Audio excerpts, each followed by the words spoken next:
Epígrafe 5. La negación de Dios.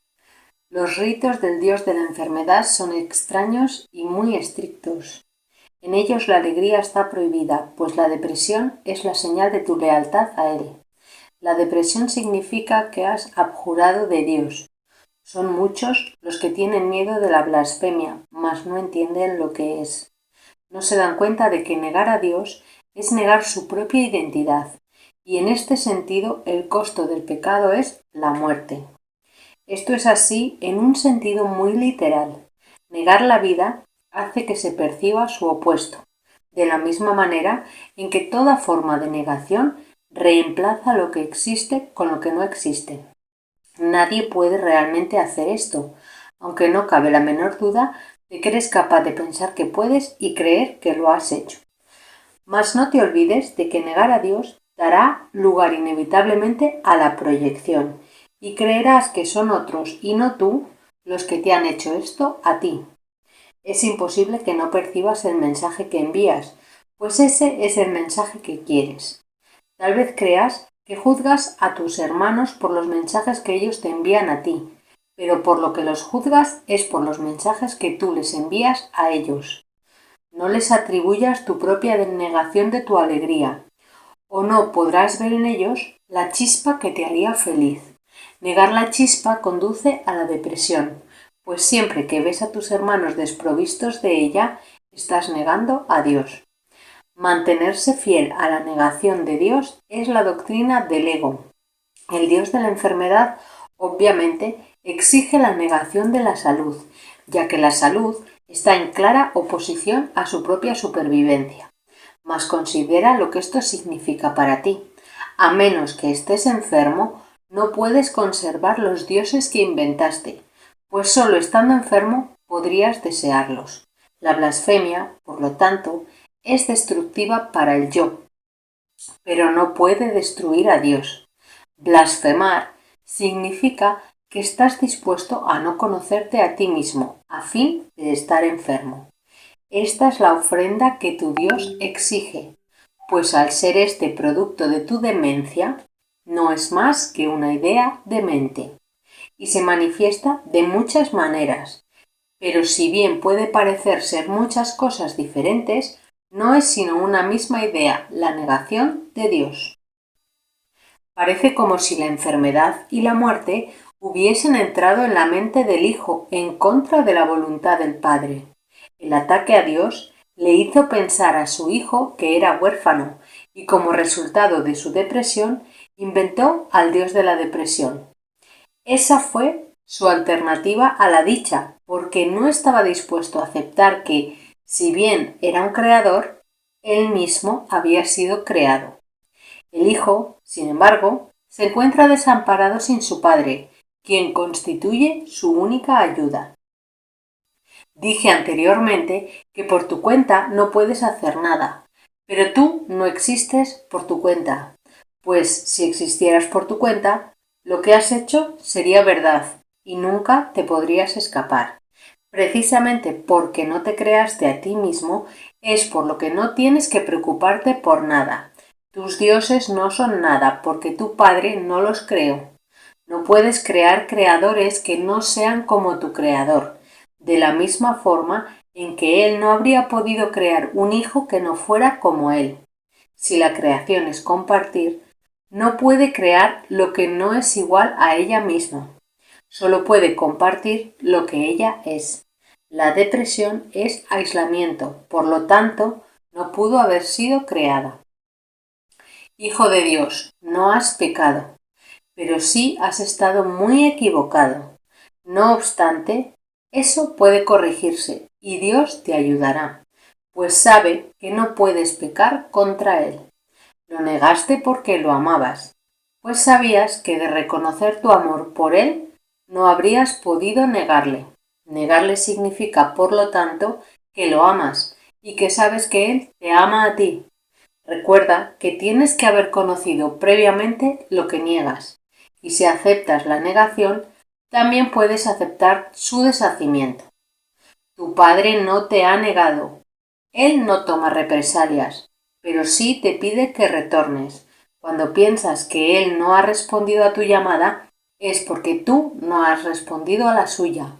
Te llama desde cada parte de la filiación, debido al amor que le profesa a su Hijo. Si oyes su mensaje, Él te habrá respondido y te harás consciente de Él si escuchas debidamente. El amor de Dios está en todo lo que Él creó, pues su Hijo está en todas partes. Contempla a tus hermanos en paz, y Dios no se demorará ni un instante en llegar a tu corazón, como muestra de agradecimiento por la ofrenda que le haces. No recurras al Dios de la enfermedad para curar, sino solo al Dios del amor, pues curar significa que lo has reconocido. Cuando lo reconozcas, sabrás que Él nunca ha dejado de reconocerte y que en su reconocimiento de ti radica tu existencia. No estás enfermo ni tampoco puedes morir, pero te puedes confundir a ti mismo con cosas que mueren. Recuerda, no obstante, que hacer eso es una blasfemia, pues significa que estás contemplando sin amor a Dios y a su creación, de lo cual Él no puede estar separado. Solo lo eterno puede ser amado, pues el amor no muere. Lo que es de Dios es suyo para siempre, y tú eres de Dios. ¿Cómo iba Él a permitirse a sí mismo sufrir? ¿Y cómo iba a ofrecerle a su Hijo algo que no fuera aceptable para Él? Si te aceptaras tal como Dios te creó, sería imposible que pudieras sufrir. Sin embargo, para aceptarte tal como Dios te creó, tienes que reconocerlo a Él como tu Creador. Esto no se debe a que de negarte a ello se te fuese a castigar. Se debe simplemente a que reconocer a tu Padre es reconocerte a ti mismo tal como eres. Tu Padre te creó completamente libre de pecado, completamente libre de dolor y completamente a salvo de todo sufrimiento. Si niegas a tu Padre, estarás invitando al pecado, al dolor y al sufrimiento a tu mente, debido al poder que Él le dio. Tu mente es capaz de crear mundos, pero puede también negar lo que crea porque es libre. No te das cuenta de cuánto te has negado a ti mismo ni de cuánto Dios, en su amor, desea que no sea así. No obstante, Dios no interfiere en tus decisiones, porque no podría conocer a su Hijo si éste no fuese libre. Interferir en tus decisiones sería atacarse a sí mismo, y Dios no está loco. Cuando lo niegas a Él, eres tú el que está loco. ¿Desearías que Él compartiera tu demencia? Dios nunca dejará de amar a su Hijo, y su Hijo nunca dejará de amar a su Padre. Esa fue la condición bajo la que la creación de su Hijo tuvo lugar, la cual quedó establecida para siempre en su mente. Reconocer esto es cordura, negarlo, demencia. Dios se dio a sí mismo a ti en tu creación, y sus dones son eternos. ¿Te negarías entonces a entregarte a Él? Como resultado de las ofrendas que le haces, se le restituirá el reino a su Hijo. Su Hijo se excluyó a sí mismo de su don al negarse a aceptar lo que había sido creado para Él y lo que Él había creado en el nombre de su Padre. El cielo espera su retorno, pues fue creado para ser la morada del Hijo de Dios. No te sientes a gusto en ninguna otra parte ni en ningún otro estado. No te niegues la dicha que fue creada para ti a cambio de la infelicidad que tú mismo te has labrado.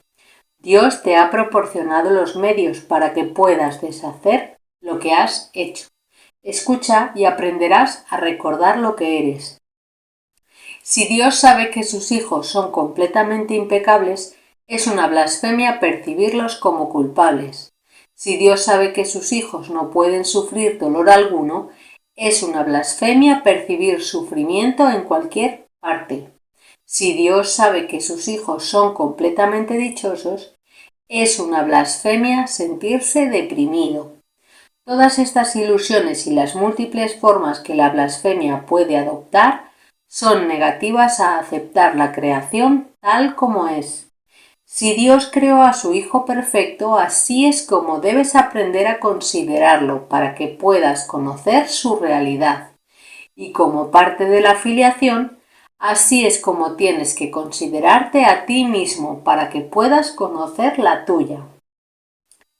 No percibas nada que Dios no haya creado o lo estarás negando a Él. Suya es la única paternidad que existe y es tuya solamente porque Él te la dio. Las ofrendas que te haces a ti mismo no tienen sentido, pero las ofrendas que le haces a tus creaciones son como las suyas porque las haces en su nombre. Por eso es por lo que tus creaciones son tan reales como las suyas. Con todo, la verdadera paternidad tiene que ser reconocida si es que se ha de conocer al verdadero Hijo. Crees que las cosas enfermizas que has fabricado son tus verdaderas creaciones, porque crees que las imágenes enfermizas que percibes son los hijos de Dios. Solo aceptando la paternidad de Dios tendrás algo, porque su paternidad te lo dio todo. Por eso es por lo que negarlo a Él es negarte a ti mismo.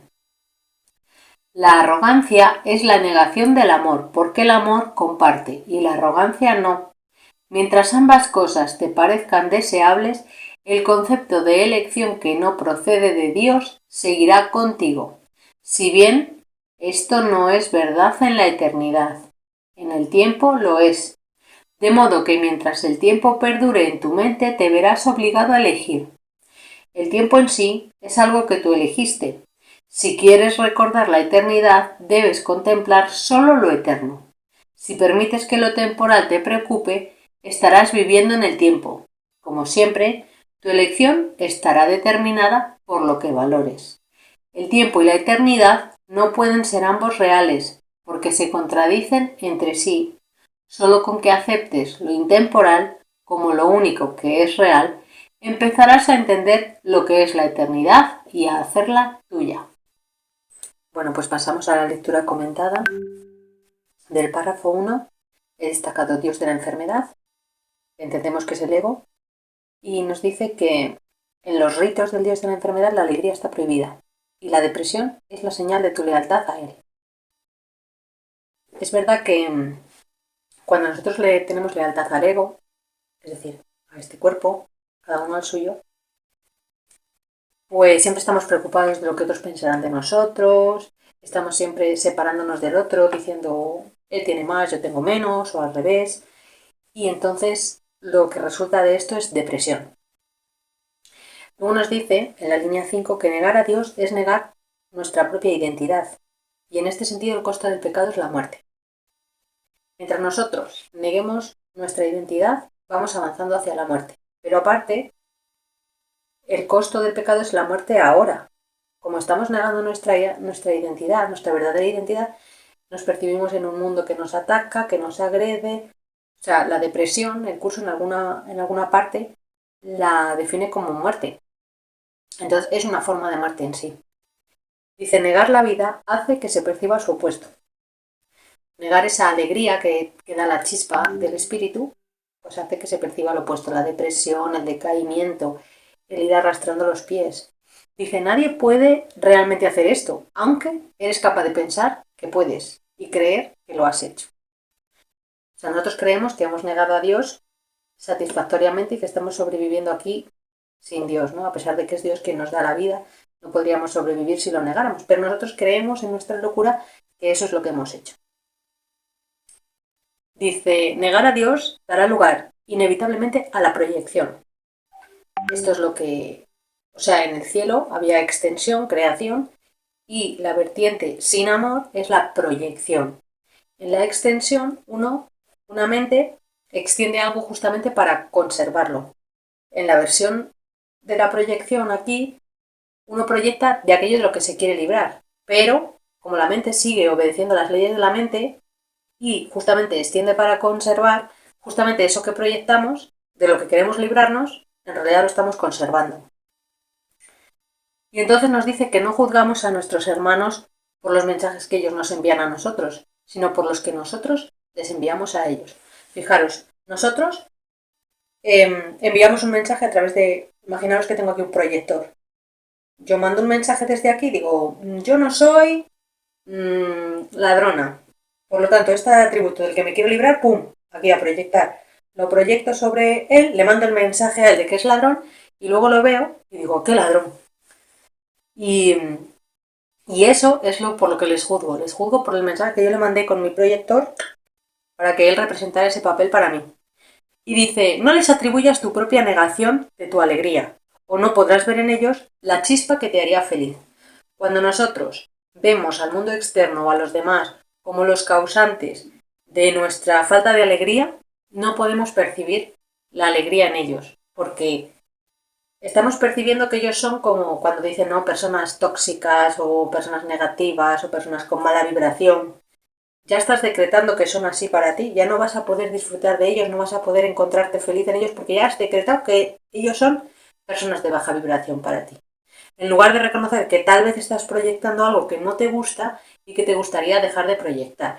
Es muy diferente porque si tú reconoces que es tu propia proyección, la puedes entregar. Si resulta que ellos son así, no pueden cambiar.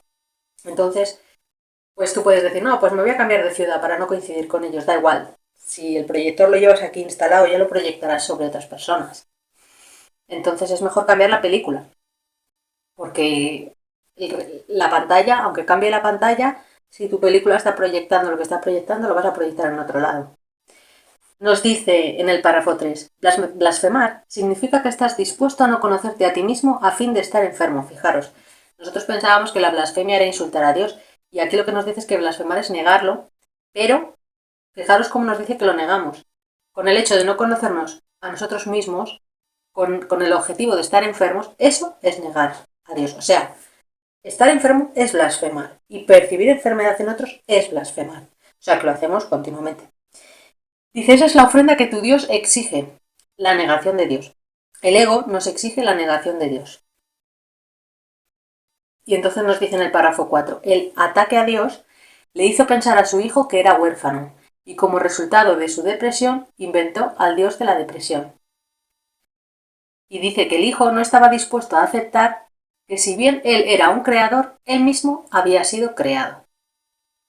O sea, nosotros quisimos ser autocreados y como eso no se podía conceder, porque habíamos sido creados por nuestro padre, pues nosotros nos enfurruñamos y nos dormimos en un sueño y creamos una identidad que fuera como nuestro padre y que nosotros pudiéramos haberlo creado a él y él a nosotros, para yo decir que soy autocreada.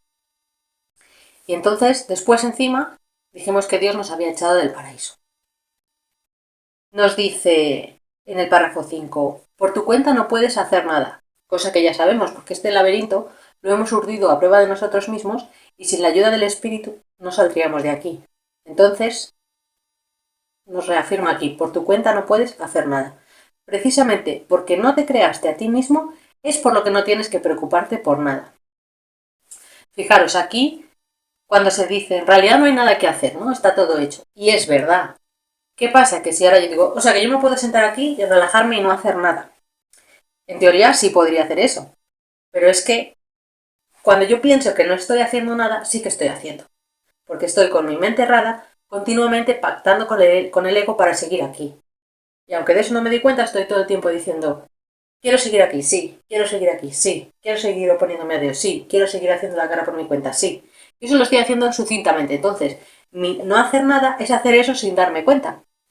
Por eso es por lo que es importante que hagamos las lecciones, que hagamos oraciones, que oremos, para contrarrestar lo que estamos haciendo por debajo de la alfombra sin darnos cuenta. Porque si tú dices, no hago nada, vale, no hago nada, pero por debajo sí que estás haciendo sin darte cuenta. Entonces, ese hacer extra que parece que tenemos que hacer es para contrarrestar lo que estamos haciendo sin darnos cuenta.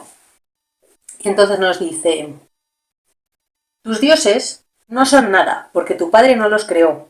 No puedes crear creadores que no sean como tu creador. Fijaros, Dios nos creó a su imagen y semejanza, porque no se puede crear de otra manera, porque se extiende lo que hay. Si hay agua, se extiende agua, no se extiende fuego. ¿Vale? Entonces, tú que eres gota de agua, puedes extender o puedes crear agua, pero nosotros siendo gota de agua, pensamos que hemos sido capaces de crear fuego. O sea, siendo amor, creemos que hemos sido capaces de crear el ego, que es el miedo. Y entonces te dice que no puedes crear creadores que no sean como tu creador. Por lo tanto, el ego no es creador y no lo hemos creado. Luego dice, solo puede compartir lo que es igual a ella misma, la creación. Y dice, la depresión es aislamiento, por lo tanto no pudo haber sido creada. Fijaros, esto es lo mismo que decir que el ego no fue creado, porque no hay nada semejante a él en el universo que pueda ser fuente de él. Dice, hijo de Dios, no has pecado, pero sí has estado muy equivocado. Y ahora aquí nos meten una lógica un poco difícil de pillar, porque está como, para nosotros, o sea, nuestra lógica está invertida en relación a la fuente, pero a nosotros desde aquí parece que lo que está invertido es esto que está diciendo el curso, ¿no? Dice, negaste a tu padre porque lo amabas. Primera cosa rara. Luego nos lo explica, porque de reconocer su amor por él, no habrías podido negarle. Vale. Y entonces dice, negarle significa, por lo tanto, que lo amas y que sabes que él te ama a ti. Es lo mismo que nos decía en el epígrafe anterior. Y aquí por eso nos lo recuerda. Dice, recuerda que tienes que haber conocido previamente lo que niegas. En el otro epígrafe nos decía, tienes que, para disociarte de algo, tienes primero que conocerlos. Una lógica que a nosotros nos choca, ¿no? Dice, recuerda que tienes que haber conocido previamente lo que niegas. Y si aceptas la negación, también puedes aceptar su deshacimiento. Es decir, nos dice, tú estás negando a Dios, ¿vale? Partimos de aquí. Si lo estás negando, quiere decir que lo amas, ¿vale? Porque si reconocieras tu amor por él, no lo estarías negando.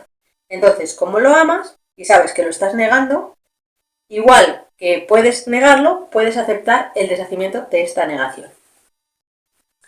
Nos dice en el párrafo 7, de la línea 4, te llama desde cada parte de la afiliación. Fijaros que no dice, te llama a ti solo en silencio, no, te llama desde cada parte de la afiliación. Cada vez que vemos a un hermano y le cerramos la puerta, y esto lo hacemos de muchas maneras, puede ser que con una sonrisa de y me voy, cada vez que hacemos eso, le cerramos la puerta a Dios. Cada vez que no somos capaces de reconocer a Dios en nuestros hermanos, ¿vale? O al Hijo de Dios en nuestros hermanos. Y entonces te dice, si oyes su mensaje, Él te habrá respondido y te harás consciente de Él si escuchas debidamente. Fíjate, escucha a tus hermanos. En vez de rechazarlos, escucha lo que te dicen. Porque los mensajes pueden venir de cualquiera, incluso de la persona que parece que es la que peor te cae. Y te dice, contempla a tus hermanos en paz. Luego en el párrafo 8 dice, no estás enfermo ni tampoco puedes morir, pero te puedes confundir a ti mismo con cosas que mueren, te puedes confundir a ti mismo con el cuerpo. Dice, recuerda no obstante que hacer eso es una blasfemia, porque significa que estás contemplando sin amor a los hijos de Dios. Cuando los ves como cuerpos, los ves como algo vulnerable, como algo, nos lo explicaba un par de lecturas anteriores, ¿no? Decía, un ser vulnerable, malvado y no sé cuántas cosas más. Entonces eso es blasfemar, porque estás percibiendo a los hijos de Dios como lo que no son. Dice, solo lo eterno puede ser amado. Y en este mismo párrafo, en el párrafo 9, en la línea 11, nos dice, tu mente es capaz de crear mundos, pero puede también negar lo que crea, porque es libre. Fijaros, la libertad, el libre albedrío, recordad que esto es a nivel mental, ¿vale? La mente una es libre. El personaje, el cuerpo, no tiene libre albedrío, está determinado por lo que la mente elige. Dice, Dios no interfiere en tus decisiones, porque no podría conocer a su Hijo si éste no fuese libre. Nuevamente, Dios ha establecido el libre albedrío de la mente. El personaje que nosotros percibimos no es libre. Está condicionado por las decisiones de la mente. Con lo cual, ¿cómo accedes tú a tu libre albedrío? Elevándote por encima del campo de batalla, subiendo a la mente. Y desde tu mente, conectando con el espíritu. Solo así te puedes librar de los decretos del ego, porque lo que es el personaje está perfectamente sometido a los decretos del ego. En el párrafo 12 dice, Dios sabe que sus hijos son completamente impecables y es una blasfemia percibirlos como culpables. También sabe que no pueden sufrir dolor alguno, así que es una blasfemia percibir sufrimiento en ellos. Y también sabe que son completamente dichosos. Por tanto, es una blasfemia sentirse deprimido. Fijaros cuántas veces blasfemamos, cuántas veces negamos a Dios. En el párrafo 13 dice, no percibas nada que Dios no haya creado, o lo estarás negando a Él. Fijaros el ejercicio, o sea, yo estoy percibiendo todo el tiempo cosas que Dios no ha creado, porque no son eternas, porque cambian. Entonces lo estoy negando. Y entonces yo le tengo que decir al Espíritu, ayúdame, Espíritu Santo, porque estoy percibiendo lo que Dios no creó. Me estoy dejando engañar. Nos dice, en este mismo párrafo 13, en la línea 5, nos dice, la verdadera paternidad tiene que ser reconocida si es que se ha de conocer al verdadero Hijo. Nosotros no nos podemos conocer a nosotros mismos, como la frase que decía el oráculo de Delfos, conócete a ti mismo. No podemos hacerlo hasta que no reconozcamos la paternidad de nuestro Padre. Dice, crees que las cosas enfermizas que has fabricado son tus verdaderas creaciones, porque crees que las imágenes enfermizas que percibes son los hijos de Dios. Yo creo aquí que mis ídolos, las personas que me rodean, son mis creaciones, porque yo como mente, ¿vale? La mente, uno, cree que las cosas enfermizas que ha fabricado, es decir, estos cuerpos, son los hijos de Dios. Y entonces cree que son sus creaciones. Pero le dice el curso aquí, nos dice a nosotros, pero al nivel de la mente, dice, solo aceptando la paternidad de Dios tendrás algo, porque su paternidad te lo dio todo. Por eso es por lo que negarlo a Él es negarte a ti mismo. Dice, la arrogancia es la negación del amor, porque el amor comparte y la arrogancia no. Mientras ambas cosas te parezcan deseables, el concepto de elección, que no procede de Dios, seguirá contigo. Aquí parece que tenemos que elegir todo el tiempo. El ego o el espíritu, el ego o el espíritu. Tenemos que elegir porque vivimos sumidos en esta arrogancia, en este mundo del ego, que es la negación del amor. Entonces nos dice, mientras el tiempo perdure en tu mente, te verás obligado a elegir. Y además te dice que el tiempo en sí es algo que elegiste. Dice, si quieres recordar la eternidad, debes contemplar solo lo eterno. Madre mía, nosotros estamos aquí todo el rato contemplando lo perecedero. Dice, si permites que lo temporal te preocupe, estarás viviendo en el tiempo. Pues esta ha sido la lectura comentada de hoy. Si me deja alguna cosa de comentar, si hay alguna cosa que quieras aportar, ponmelo en los comentarios aquí abajo, ¿vale? Gracias.